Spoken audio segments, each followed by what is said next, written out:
Hey there, Stampers. This is Sherry Roth. I'm a Stampin' Up! Demonstrator from Alberta, Canada, and I am here to share with you a scrapbook layout created using the Fall for Toile September 2025 Paper Pumpkin kit from Stampin' Up! So if you are not familiar with Paper Pumpkin, it is a monthly subscription kit. For the most part, it's cards. However, on occasion, there are tags or something else, or 3D projects. In September, these were you received the supplies to create these cards. So there were 9 cards, 3 each of 3 different designs. And here's a look at my version of them. So I always, well, not always, I usually kind of switch them up a little bit. This one I did not switch up. I kept the same. So a great kind of fallscape cards. They're so pretty. This one I did change up. I left off this little acorn circle bit and I added some twine and then some streaked dots instead. And then this one here, this one I had a few little bronze sequins left and I wanted to use up that package, so I added those up there and finished off that package, which always feels so great. But otherwise that card is pretty much the same. So those were the cards, and what I like to do is I like to make up one of each so that I can familiarize myself with the contents of the kit, and then I like to turn around and create some other things, usually mini albums or scrapbook layouts. And today we're going to create a 12x12 scrapbook layout. So in addition to the supplies that you need to create the projects for that month, you also get an exclusive stamp set. So this is the stamp set for this month, and you get an ink spot, and you also get any adhesive that you might need. So really the only thing that you need to add is just some, a pair of scissors. And this month you actually didn't even need the scissors. So, okay. So let me share what I've pulled out here. So I am documenting one photo, and it's starting as 4x6. I might trim it down. This is a photo of my daughter, her husband, and their 2 puppies. They recently went on a road trip, and so I wanted to scrapbook that page, or that photo. I love to scrapbook photos of my puppies. My grand puppies, I should say. Okay, and then I've got the contents of like one of each of the contents of the kit, but I have pre-done a few things. So let me share what I've done. So my title is going to be Road Trip. So I went ahead and I took, now I do have, okay, I thought I had, okay, it appears to be, I'm not sure where it went, but I took one of the card fronts. So one of the card fronts, this one here, it just kind of has like a crosshatch pattern. So I took one of those card fronts and I cut out the word road. So that is done. And that was cut using the party alphabet dies. So that's going to be part of our title. And then I got a scrap piece of crumb cake, which I think I'm going to use. I've taken another card base and I trimmed 1.5 inches off going this way. So the score line is in the center there. I trimmed 1.5 inches.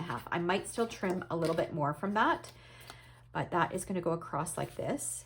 And then I haven't done anything else, but I've got one of each of the envelopes. Like I said, I have one of each of the card bases. I have the die cut elements here. So we're going to use a bunch of different things from this as we go to embellish our layout. The other things that I have here, so obviously I'm creating a 12x12, so I did need to add in either some pattern paper or cardstock.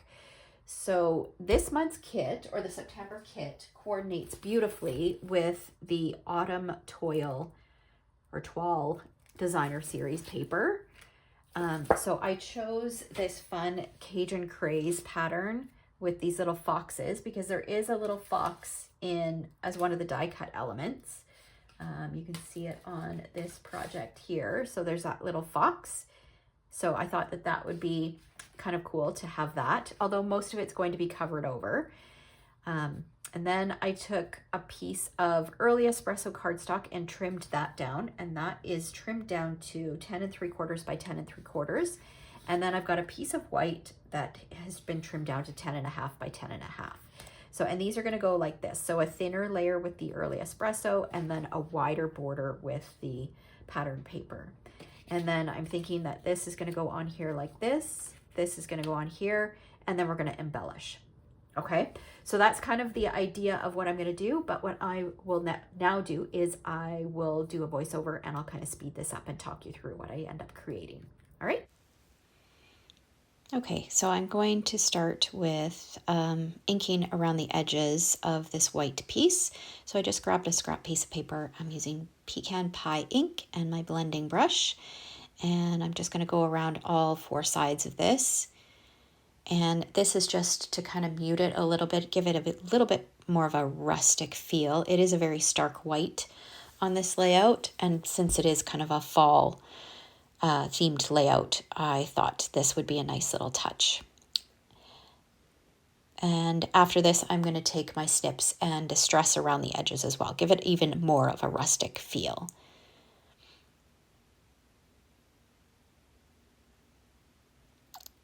So to do this, you can just open your scissors and just carefully go around the edges. If your cardstock tears, don't worry about it. You can reinforce that tear and make it look like it was intentional, but it just roughens up the edges. If you've been around for a long time, you might have an old distressing tool that you can use. Now I'm going to adhere the layout, so this white is going to go onto the Early Espresso, and I'm using Early Espresso two-tone cardstock, and I'm using the dark side of the two-tone cardstock. So that's going to give me about 1/8 of an inch border all the way around, and then that is going to get adhered to our DSP. Now the DSP, if you wanted to conserve your DSP, you could gut that DSP, maybe with a 1.5 inch border all the way around. I often do that, but I'm almost done with my fall crafting, so I'm not too concerned with conserving this DSP. All right, I'm going to distress around the edges, but you'll notice that I'm distressing around 3 edges, so the 2 long ones and 1 end. And that's because I may extend this a little bit by cutting another little piece, and actually you will see me do that. And then the 4x6 photo felt a little big for this layout, so I was looking at this piece and I thought, oh, I could cut out this tree and use the frame to frame the photo. So I'm just snipping it up because I'm carefully snipping the tree off because I don't want to waste the tree. I want to still use the tree. So I'm just trimming up the edge on the inside to trim the tree out. And now I've got a frame for my photo and they all fit in there perfectly. So now I'm going to just use my paper trimmer and trim around. I could measure this, but I just eyeball it. I kind of position the frame where I want it on the photo and then position it where I need to make the cut and then just snip. And I do that for all 4 sides. And then I'm going to use some mini glue dots to adhere this. I do want to pop it up using dimensionals, but I want to adhere the frame to the photo first. Oh, maybe I don't do that right now. Okay, I do that a little bit later. All right, so now I'm just going through some of the elements that we have here to figure out what I want to include on my layout. There are some clusters of leaves, yellow and orange leaves, and I want to include a couple of these on here. And I'm just dry fitting them. I'm not putting adhesive on them because I need to figure out my layout, and my layout does change. So I really wanted to incorporate this tree, so I'm kind of auditioning it in a couple places, and I had this idea to create a tag and have it on the side of the tag and then with a little bit of extra room so the Jordans could do some journaling about their trip, because I wasn't on this trip, so I don't want to do the journaling. I'll leave that for them to do. So I end up trimming this down and turning it into a tag. I sponge around the edges using pecan pie. I distress it, and then I don't end up using it. It just felt a little bit large for the layout because I shrunk the photo down a little bit. So I'm just trimming it into a tag, and you can just disregard this because I don't end up using it, but I mean, it would still create a cute little element for a different project.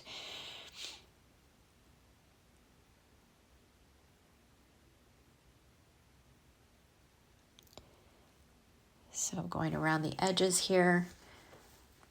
And I still have one more piece of that, like that framed piece with the tree left. I might actually use this tag and do something fun with it. It would be cute on a card, I think. Okay, so while I've got my ink blending or my blending brush out, I am blending around the edges of the die cut letters that I did, because the card base that I cut them out of it was white with a little bit of crumb cake detail on it. So I just wanted it to that word, those letters, to pop off that white background a little bit more, and this helps with that. Okay, so now I'm distressing around the edges of this tag. I probably could have cut this part out. Okay, we'll bring back our layout, and we're going to kind of try this out in a few different places. I kind of reconfigure things, trying to figure out what I want to do. I try moving it over and then putting the tag on the other side, and it wasn't working. It was just a little bit too big. I think if my photo would have been a portrait photo instead of a landscape photo, I could have made it work. So then I decide, okay, let's try moving the photo up and that strip of DSP down and try this. Still wasn't a fan. I was really determined to try to make this work, and it just wasn't working. All right, but I do like the picture above the piece. I thought of doing this, and then I end up going to the bottom left corner, and I love how that looks. It's just a nice little accent in the bottom there. Okay, so now I'm just building my clusters. That little acorn circle, that doesn't end up staying. I added the pumpkins to the bottom where the tree is, and the fox is going to go on the word road. And I love it. So I'm going to start adhering things. So I'm adding some dimensionals, mini dimensionals, which came in the kit, to the back of the tree so that it's popped up. There's lots popped up on this layout. Peel off the backing, and that's going to go in the bottom left corner. And then I'll add dimensionals to the pumpkins, and those are going to go at the base of the tree.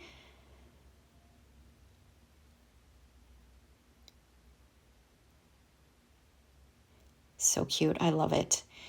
Now we're going to adhere this. And I'm kind of using my grid mat, but I do end up pulling out my quilting ruler just to make sure that it's straight.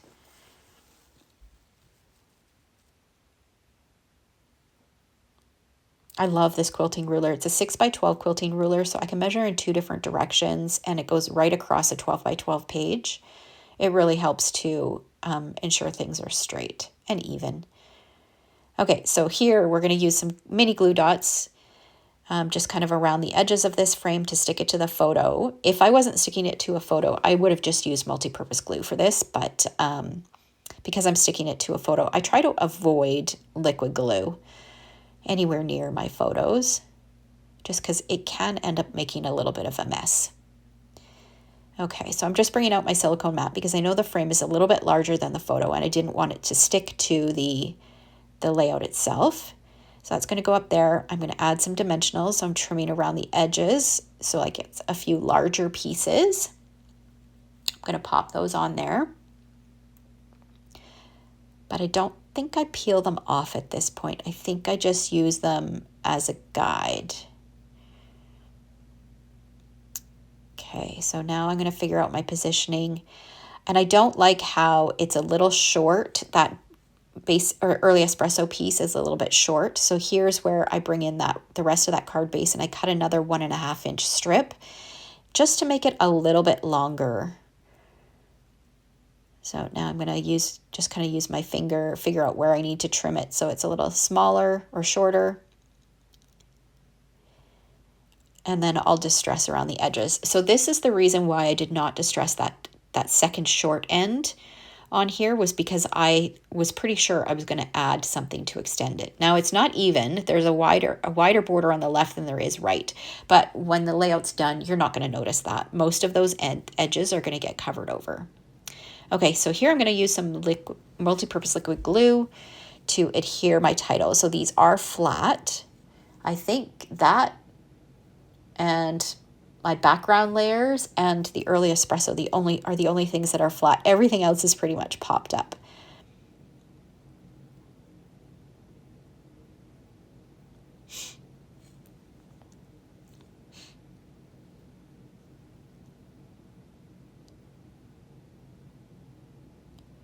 Okay, and then I'm going to add some dimensionals to the fox, but I'm not going to stick him down yet because I still need to stamp the word trip, and I don't want the fox to get in the way.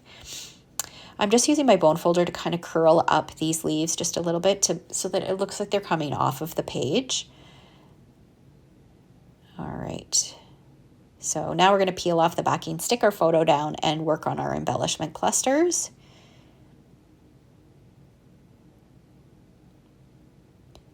So that's going to go on with some dimensionals. And then the foil leaf is going to go on flat. I'm just going to use some multi-purpose glue. So see how you can't see the end of that early espresso piece. So it's okay if there was a little bit of a wider gap. I ended up covering it over, so you'll never know that it was shorter. This is just going to get a little bit of seal, and I'm going to stick it across there. And then, of course, I can't create a layout or project at all without including either some linen thread or early espresso or some sort of fiber. So I've got some early espresso linen thread that I've tied a bow, and that's going to go on there for a little bit of added texture. I'm just using a little dot of multi-purpose glue. You can also use a glue dot.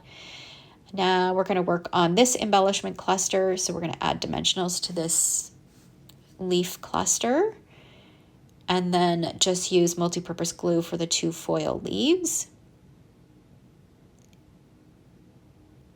And I was trying to avoid, so that you saw that I moved that cluster up a little bit because I wanted to avoid the 2 clusters being straight across from one another. They are pretty close now, but there's still a little bit of the one on the right is just a little bit higher. Okay, so now I've grabbed my month by month alphabet set, which was part of the virtual scrapbooking retreat kit that I believe at the time of filming this video, it is still available to purchase. This was one of the exclusive stamp sets that are in it, and I love the alphabet set. I use it all the time.